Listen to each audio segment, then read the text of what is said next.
প্রতিটি দেশের কিছু স্পেশাল ফোর্স থাকে। যেখানে সাধারণ বাহিনীর শক্তি থেমে যায়, সেখানে এই স্পেশাল ফোর্স শুরু করে তাদের অভিযান। তারা এক একজন 1000 সাধারণ মানুষের সমান শক্তিশালী। তারা জানে না অসম্ভব শব্দটা। তাদের কাছে নেই কোনো ব্যর্থতার সংজ্ঞা। তারা গোপনে আসে, মিশন শেষ করে যায়, আর পিছনে রেখে যায় ইতিহাসের স্তব্ধতা। আজকের এই ভিডিওতে আমরা তুলনা করব ভারতের সবচেয়ে ভয়ঙ্কর এনার্জি কমান্ডো বনাম বাংলাদেশের সাহসী প্যারা কমান্ডো বাহিনী। কে বেশি প্রশিক্ষিত, কারা চালায় সবচেয়ে আধুনিক অস্ত্র, কে সবচেয়ে ভয়ঙ্কর ও অপ্রতিরোধ। এই ভিডিও হতে যাচ্ছে সবচেয়ে রোমাঞ্চকর ও তথ্য সমৃদ্ধ। আর আপনি যদি সম্পূর্ণ ভিডিওটি দেখেন, তাহলে নিজেই ঠিক করতে পারবেন কে এগিয়ে আছে, ভারত না বাংলাদেশ। যদি আপনি ভারতকে সমর্থন করেন, তাহলে কমেন্টে ভারতের জাতীয় পতাকার ইমোজি দিন। আর যদি বাংলাদেশ থেকে দেখে থাকেন, তাহলে কমেন্টে লিখে দিন জয় বাংলা। তাহলে চলুন শুরু করা যাক। 1984 সালের পর যখন ভারতের ভিতরে জঙ্গলি হামলা, হাইজ্যাক আর রাজনৈতিক সংহিতা ছড়িয়ে পড়ে, তখনই জন্ম নেয় এনএসজি, অর্থাৎ ন্যাশনাল সিকিউরিটি গার্ড। তাদের আরেক নাম ব্ল্যাক ক্যাটস। কালো পোশাক, মুখ ঢাকা, চোখে হিমশীতল ফোকাস। এদের দেখা যায় না, কেবল মিশনের খবরে শোনা যায় এনএসজি এসেছে এবং শত্রুদের শেষ করেছে। তাদের মিশন সন্ত্রাসী দমন, হাইজ্যাক রেস্কিউ, ভিআইপি সুরক্ষা, স্নাইপার অ্যানিমেশন এবং পরমাণু হামলায় প্রতিরোধ পর্যন্ত। প্রতিটি সদস্যকে নির্বাচন করা হয় সেনাবাহিনী ও অসামরিক বাহিনীর ভিতর থেকে। সেই নির্বাচনের পরেও কেবল 20% সদস্য শেষ পর্যন্ত প্রশিক্ষণ শেষ করতে পারে। এখন আসে বাংলাদেশের গর্ব, প্যারা কমান্ডো ব্রিগেডস।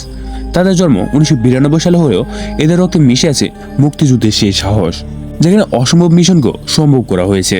তারা পাহাড়, নদী, জঙ্গল বা শহরের মাঝে সজাগ, প্রস্তুত ও মারাত্মক। তাদের প্রশিক্ষণ চলে বান্দরবন, সিলেট, রাঙামাটি এবং বিভিন্ন গোপন স্থানে। তাদের প্রতিটি অনুশীলন জীবনের ঝুঁকি নিয়ে, ভেজা কাদায়, অন্ধকার গুহায় 50 কেজি ওজনের অস্ত্র নিয়ে দৌড়ানো, সবটাই যেন তাদের রোজকার চ্যালেঞ্জ। তাদের সব থেকে বড় কীর্তি অপারেশন টুলে।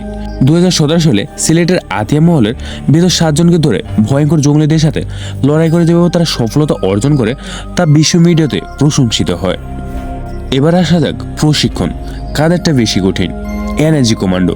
তাদের ট্রেনিং চলে ম্যানসার এনার্জি ট্রেনিং সেন্টারে। তারা শেখে বিল্ডিং কমব্যাট, বোমা নিষ্ক্রিয়করণ, নাইট অপারেশন, হাইজ্যাক রেস্কিউ, একক মিশন এবং বাংলাদেশ প্যারা কমান্ডো। তাদের প্রশিক্ষণ চলে স্পেশাল ওয়ারফেয়ার স্কুল এবং পাহাড়ি রিজিয়নে। তারা শেখে গেরিলা যুদ্ধ, গভীর রাতে হামলা, হেলিকপ্টার থেকে ঝাঁপ, আন্ডার ওয়াটার অ্যাটাক, বর্ডার পেরিয়ে রিকন মিশন। অনেক বিশেষজ্ঞ বলেন প্যারা কমান্ডোদের real life extreme survive training কিছু দিক থেকে এনার্জির থেকেও কঠিন। এবং অস্ত্র ও প্রযুক্তি, কারা এগিয়ে?